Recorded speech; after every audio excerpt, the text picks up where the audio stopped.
দিলে? এসো এসো এসো দাদা, কতদিন পর এলে। আজকে কিন্তু তোমার কিছু না খেয়ে চলে যাওয়াটা হবে না। হবে হবে, থাকা হবে, খাওয়া হবে, তার আগে তোমাকে ভাগ্নের মুখ দেখে যেতে হবে। সোনার চেন দিয়ে আশীর্বাদ করবো, মুখে ভাতের সুস্থ বাচ্চা আমার।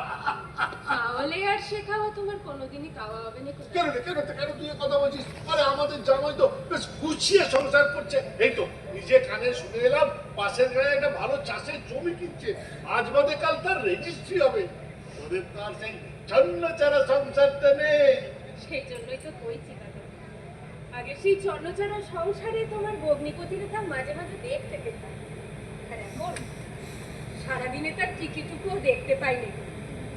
রাতে বাড়ি ফিরে সে নিজের জন্য আলাদা করে ঢুকে পড়ে। বলিস কি গিরি? 10টা কথা জিজ্ঞাসা করলে একটা কথা জবাব দিয়ে দাদা। আগে ছিল তার যাত্রা, গান, মাসি, আর এখন হচ্ছে কাতা, বড় বড় কাতা। সে কাতায় চলে হাজার হাজার টাকার হিসেব নিকেশ।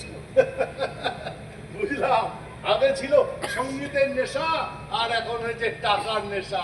এই নেশায় একবার যাকে ধরেছে তাকে সংসারের সব টান ভুলিয়ে দেবে।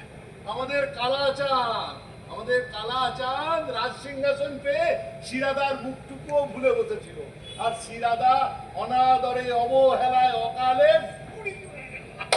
তোমার ভগ্নিপতির চেহারাটাও কেমন পাল্টে গেছে জানো দাদা।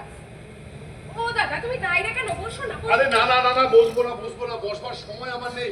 আমাকেও তো ওই নেশায় ধরেছে, একেবারে নাকে দড়ি দিয়ে ঘুরে বেড়াচ্ছে। আরে কোর্টে যেতে হবে।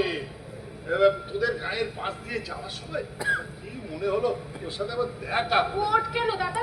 টাকা পয়সা, ক্ষমতা, সম্পদ, সম্পত্তি এসবের সাথে থানার আদালত এক লাইনে বসে যায়। একটার সাথে একটার যোগাযোগ খুব নিবিড়। যাকে ওসব কথা কোর্টে দেরি হয়ে যাবে রে, আমি আসছি। তোমার ভগ্নিপতির সঙ্গে দেখা করে যাবে দেখো। ওরে বাবা, আজ বাদে কাল আবার আসতে হবে, তখন নয় দেখা করবো। আজকে আবার ব্যস্ত আছে রে, আমি আসি।